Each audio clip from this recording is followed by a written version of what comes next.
जय श्री कृष्ण। अर्जुन के मन में द्विधा थी, करे तो क्या करे, स्वजनों को मारे या युद्ध त्याग कर चले जाए। और भगवान श्री कृष्ण उपदेश कर रहे थे गीता के माध्यम से, कर्मयोग की शिक्षा दे रहे थे और विजय का मार्ग प्रशस्त कर रहे थे।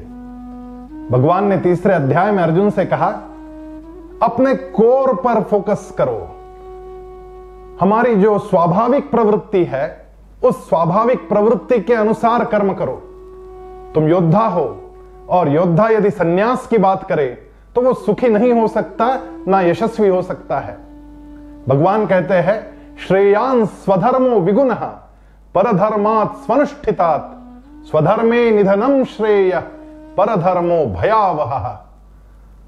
स्वधर्मे निधनम श्रेय, अपने स्वतः के धर्म का पालन करते करते, अपने जो स्वभावगत कर्म करते करते यदि आदमी मर भी जाए तो हर्जा नहीं, लेकिन परधर्मो भयावहः, यदि परधर्म का आचरण करने जाए तो गड़बड़ हो जाएगी। यहां पे समझने वाली बात यह है कि स्वधर्म का मतलब क्या है और परधर्म का मतलब क्या है। स्वधर्म का मतलब होता है जो मेरे अंगभूत गुण हैं, मुझे उन अंगभूत गुणों के अनुसार ही काम करना चाहिए। यदि मेरे अंदर गुण कुछ और है, मेरा कोर बिजनेस कुछ और है और मैं किसी और बिजनेस में पैर रख लेता हूं तो गड़बड़ हो जाएगी। एक डिस्ट्रीब्यूटर था, अलग अलग एजेंसियों का डिस्ट्रीब्यूशन का काम करता था और उसके बाजू वाला उसका एक दोस्त जो कि शेयर मार्केट का काम करता था, शेयर लेता था और बेचता था। एक दिन ऐसा आया कि वो शेयर मार्केट में काम करने वाले दोस्त ने एक बढ़िया सी गाड़ी लाई और अपने बाजू वाले दोस्त को जो कि डिस्ट्रीब्यूटर था उसको पूजा के लिए बुलाया।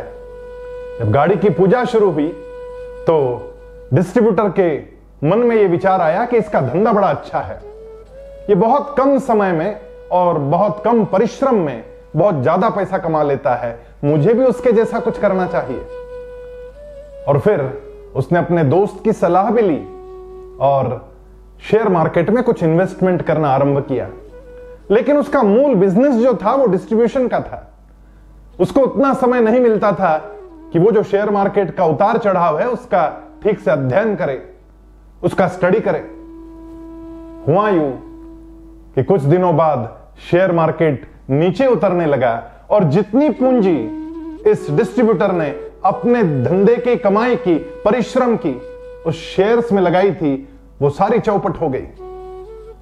उसका मूल काम है डिस्ट्रीब्यूशन का, लेकिन वो किसी और काम में चला गया। अपना कोर छोड़कर जब काम करता है तो स्थिति भयावह बनती ही है। एक बच्चा था जो कि बहुत अच्छा बैडमिंटन खेलता था और उसकी मां को अक्सर लगता था कि बाजू वाला जो बच्चा संगीत सीख रहा है उसके कारण उसका नाम कितना ऊंचा उठ रहा है। किसी टीवी के रियलिटी शो में उस बच्चे को दिखाया गया, उसको पारितोषिक भी प्राप्त हुआ।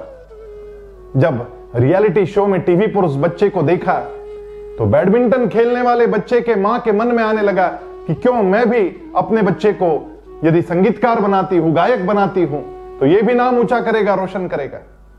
और बैडमिंटन की क्लास बंद करके इस बच्चे को संगीत की क्लास में डाला गया, जो कि उसको बिल्कुल भी नहीं जचता था। उसका वो स्वभावगत गुण नहीं था, उसका वो बेसिक इंटेलिजेंस भी नहीं था, लेकिन मां ने जबरदस्ती उसको संगीत के विद्यालय में डाला और संगीत 4-6 महीने तक वो सीखता रहा। अच्छा बैडमिंटन खेलने वाला और बहुत सारे पारितोषिक लाने वाला ये बच्चा बैडमिंटन भी ठीक से नहीं खेल रहा था, ना पढ़ाई अच्छी कर रहा था और ना ही संगीत अच्छा सीख रहा था। जो मेरा स्वभावगत कर्म है वो कर्म करना चाहिए, वही मेरा धर्म होता है। हमारे कोर पे हम लोगों को सदैव अपना ध्यान रखना होता है।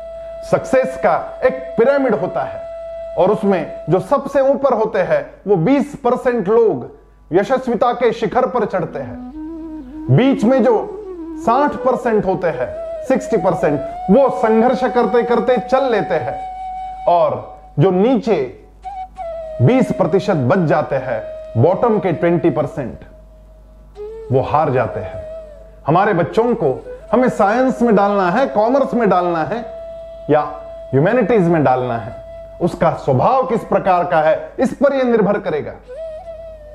काम कोई भी हो, वो मेरा स्वभाव है या नहीं, इसको देखे बिना यदि वो काम हम करने लगे तो दूर के ढोल सुहावने लगते हैं, दूर से पर्वत बड़े सुंदर नजर आते हैं, लेकिन वस्तुस्थिति वैसी नहीं होती। हमें अपने स्वभावगत कर्म को ही करना चाहिए, इस बात पर भगवान जोर देते हैं और यश का यह सुंदर मंत्र बताते हैं कि अपने स्वभावगत कर्म करते चलो, आगे बढ़ो और जीवन में यशस्विता को प्राप्त करो। जय श्री कृष्ण।